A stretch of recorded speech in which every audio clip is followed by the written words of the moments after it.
So I want to tell you one of the story that I first heard, and it kind of really struck me as sort of extreme when I first heard it. And actually I'm going to show you, sometimes I reference books and all, so I thought I'd mention this one here.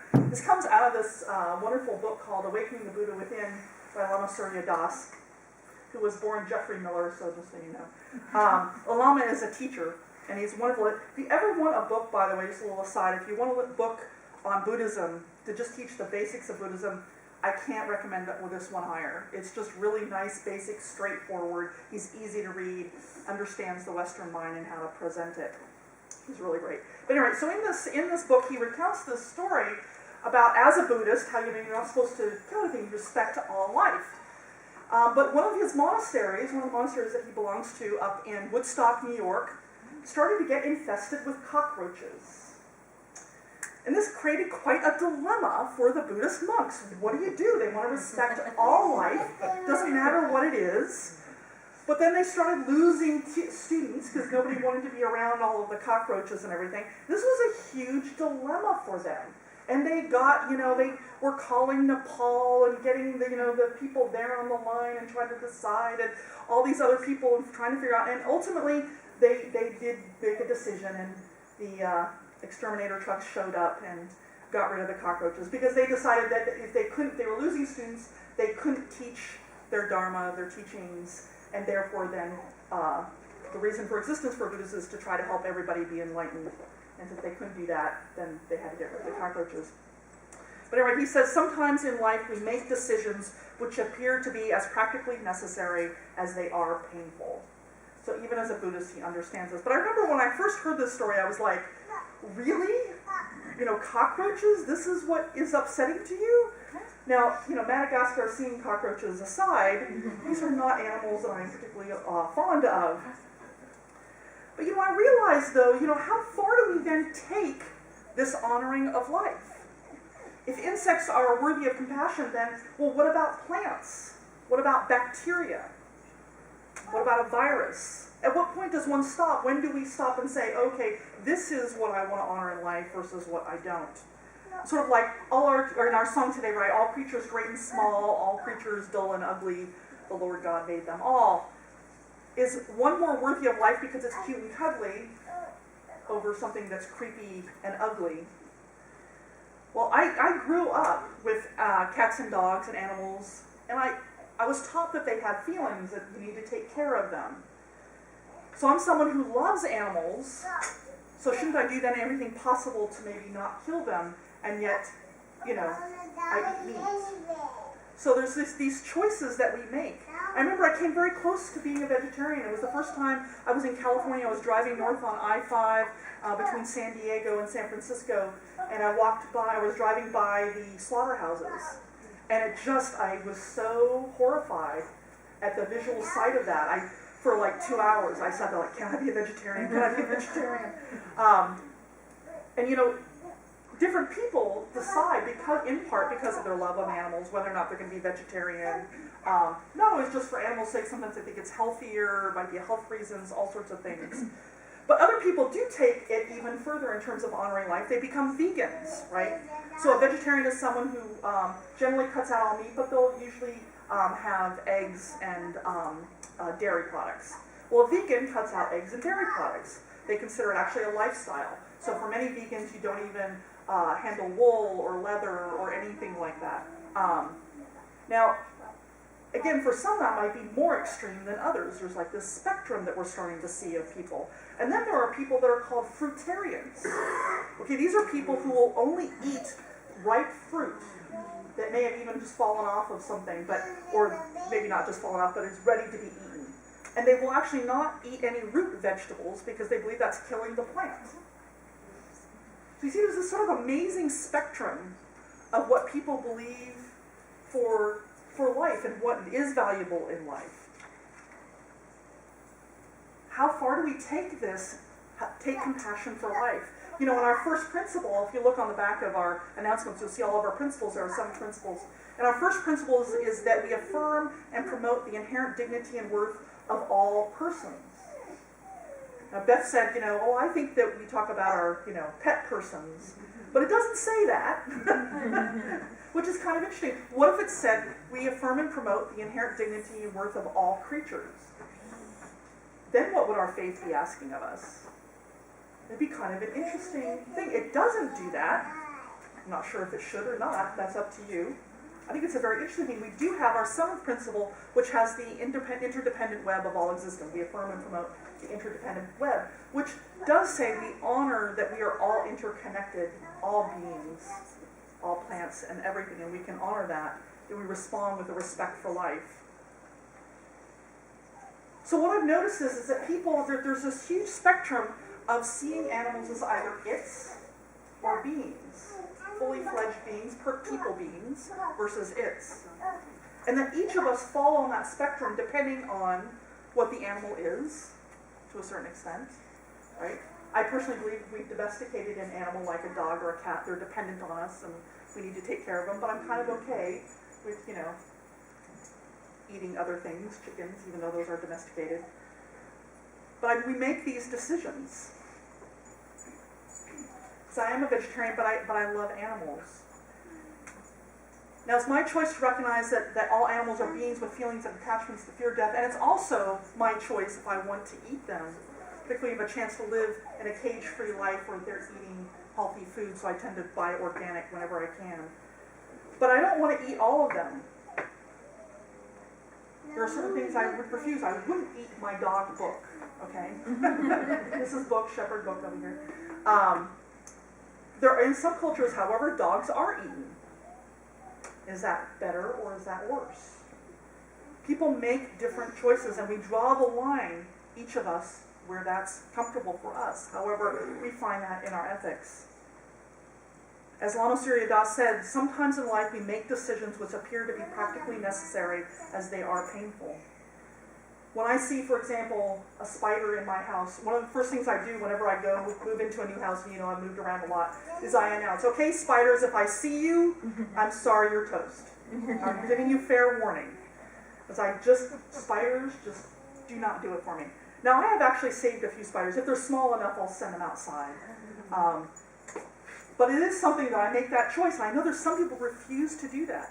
There's a wonderful story of the Dalai Lama, right? He's sitting there talking to another Buddhist, and out of the corner of his eye, he sees an ant struggling to get over the a little lip in the doorway, and he goes over and he helps the ant up.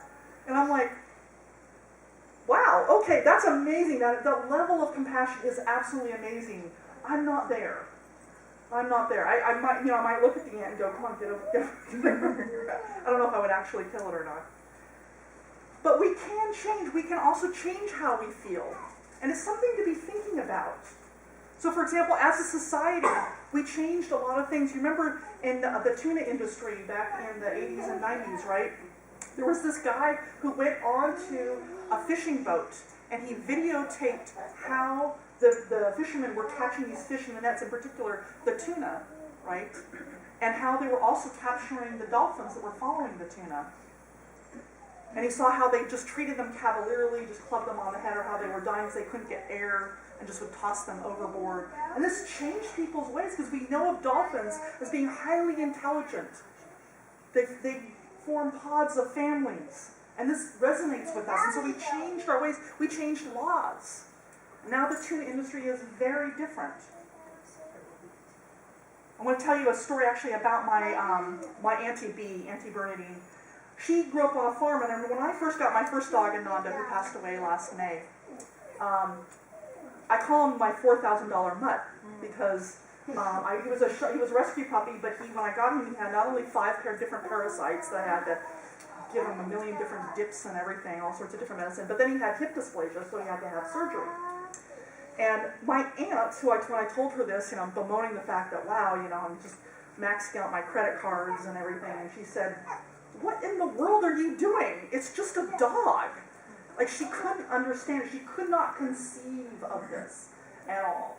And she grew up on a farm. Wringing the necks of chickens and dealing with animals in a very different way. You didn't get attached to them. But what was very interesting was that years later, her daughter, Linda, my cousin, who was living with her, decided that she wanted to get a dog. My Auntie B was like, yeah, right, whatever. So Linda went down to the local shelter to get a Chihuahua. She thought, well, that'll be nice and easy on my mom. I'll get a little Chihuahua. Well, she came back, unfortunately, with a Irish Wolfhound. This is what an Irish Wolfhound looks like. And they named him Chewbacca, or Chewie. And my aunt at first was, of course, absolutely horrified. Like, what is this beast? What is this animal? But slowly she kind of started to get used to him. And then, through a variety of circumstances, my cousin had to move out of state. And she couldn't bring Chewie with her.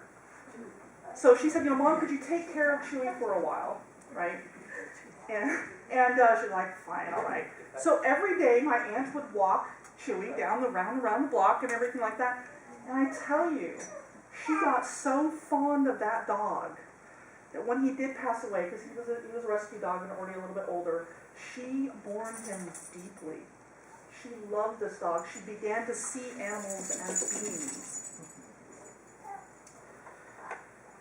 Well, and even me, I can change. I've recently actually decided that I'm going to cut out red meat. I'm still going to have white meat, but red meat I'm going to cut out. For me, it's more of an environmental reason than animals, but we can all change. We can think about it. So think about how it is that you see these animals and the different reasons why and the choices that we make. Because there is a reality that animals bring incredible joy to our lives. Ananda, my dog of 13 years, who passed away in May. Many of you know how much that broke my heart. And of course, now I have Book here. I got him in another shelter. He's absolutely wonderful. Orange County Animal Shelter, great place to go if you want a wonderful, wonderful dog. And of course, we had the wonderful story today in our reading. People get so attached. That's that which brings you hope. I know each of you may have actually lost a pet, and you know that meaning and how deeply that meaning feels. One of our children, Joel, lost his turtle, Sheldon, recently. It was heartbreaking for him. This is how we learn compassion as children often, is through actually our connections to animals. I grew up with my brother who had gerbils all the time. Whenever we used to play together, we'd play with our little animals. It was always with animals, and the bad guys were the people. But we humans aren't the only ones who sort of walk this spectrum, right, of what's considered good or bad, or what's an it versus a being, what's food versus something that I want to comfort. Other animals do this too. I was going to tell you some stories that you can find these on the internet. Probably some of you already know some of these stories. This is a wonderful story. This is in National Geographic. If you notice, actually, on my Facebook page, that bottom picture is actually on my Facebook page, is the banner. Because I love this story. This is a story of a photographer who was out with a bunch of his sled dogs up in Alaska. And as he was, one night, he got up early in the middle of the night, so it was actually just starting to become dawn. And he sees this polar bear heading toward his dogs. And he's thinking, they're goners. This is it. And instead, something in their language said, let's play. And so the polar bear and the husky just romped, and I guess the poor husky wore out the polar bear. And he came back every night to play. And these are natural predators. I mean, the polar bear has been known to kill other dogs before, but something about this made them change. This is also another one that's been running around the internet. This is a fawn and a bobcat kitten that were cuddling in an office after a forest fire. And actually, it turned out that, so there was a forest fire, and the people rescuing, there was all this chaos in the office, and all these animals are just sort of being shoved in the office to try to protect them and everything. And there was a fawn in one corner, and they brought in the bobcat, and it leaped out his hands, went straight for the fawn, and cuddled up with it. Those are natural enemies. I've seen this one too. This is Noah's Ark Sanctuary in Georgia, where you have a bear, a lion, tiger, and a bear. Oh my! Who live together in harmony. They're in the same gated area together. They grew up together as kittens. And they play together and romp together. Wouldn't be something you would normally see. And then there's this story that I heard that just partially broke my heart. It was a very interesting story. So this woman had 4 dogs. One of them is here is Mason, lives up in Alaska, and she's walking her dogs out one evening. And like she normally does, she's down a long road, and suddenly the dogs start barking, and there's a wolf that's come up. And this wolf started coming up and was padding up behind them, and the wolf, I guess she said, was just emaciated, was starving, and started trying to get one of the smaller dogs. And Mason, this larger dog, kept putting him in the way between the other dogs, and she's trying to get she was hitting the wolf and trying to get it away, and yet this wolf, could barely keep up with him, was so exhausted and so hungry. But eventually it did make one last lunge for one of the smaller dogs, and Mason threw its body in the way, and the wolf killed Mason and ate him.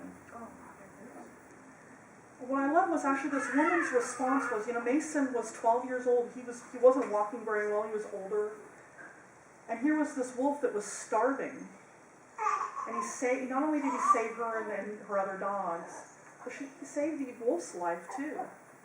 Because these wolves also do need it. Here they are, they're of the same species. I think that all of these animals, they can be these wonderful teachers of going beyond our differences, of helping each other out. Learning to love animals teaches us compassion. And these animals teach us compassion and love for the earth. And there is that spectrum. Each of us has it. But ask yourself, where on the spectrum do you want to be with some animals? Maybe learn to open up your heart, or at least understand where people are coming from when they have their own, what seems to you maybe it's a little extreme. It's because they have deep, abiding compassion. They see animals as beings. Because wherever we are on that spectrum, we owe so much to animals. We owe them for our clothing. We owe them for food, for companionship, for being teachers and guardians and companions. And so today we're going to take some time to be grateful for those animals and to bless them. We're going to say, we love you and we want you to be safe, just like in our story.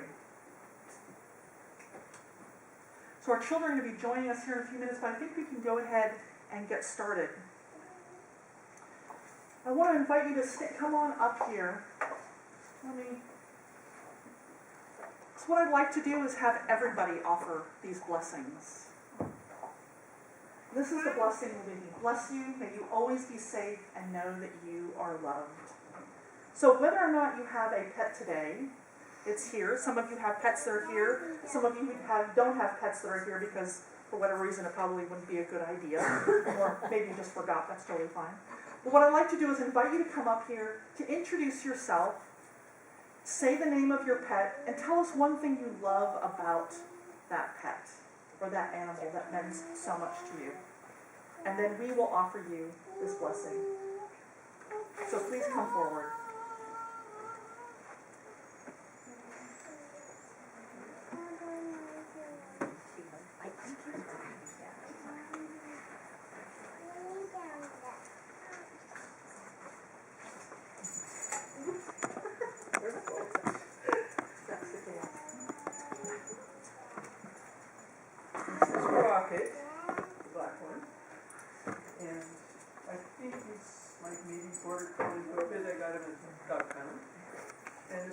And she's a Bassador, which is a Basset Hound Yellow Lab cross. And what I love about them is that I love them. I don't know. I don't think about them as attributes so much of my dog. And this is my walking buddy, one of my walking buddies, Gail, who usually is the one who pokes pumpkin on the wall.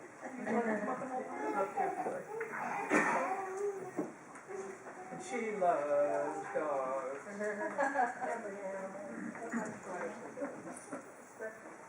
Well, will you join me in saying this blessing? As I bless them with these waters. Bless you, may you always be safe and know that you are loved. Bless you.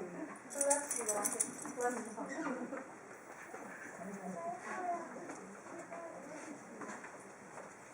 This is River. River is a little bunny who's about 10 years old. She was discovered in Irvine, hopping around in the the shelter took her in. She was pregnant.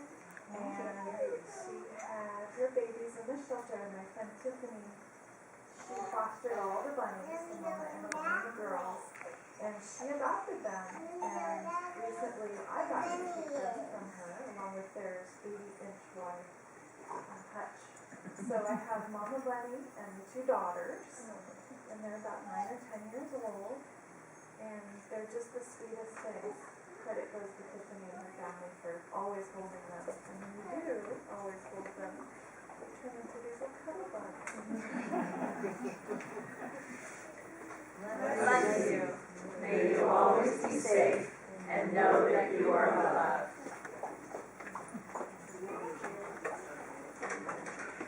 This water, by the way, is with our quarter communion.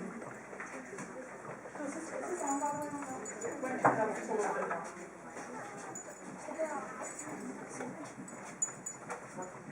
Who would like to come up next?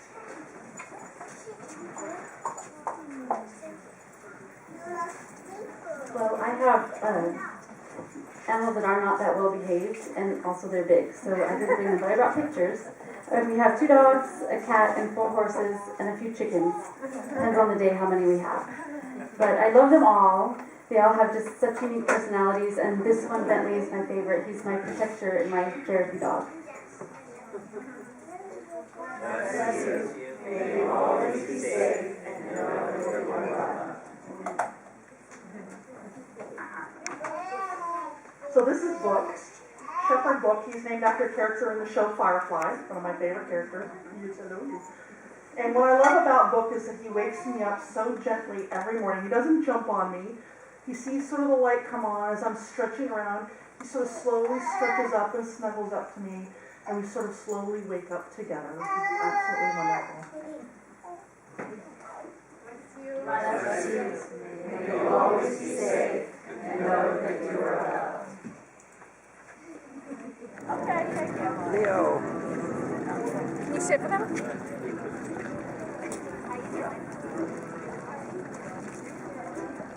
Hello, Leo. Want to do your trick for us? Turn around. Turn around.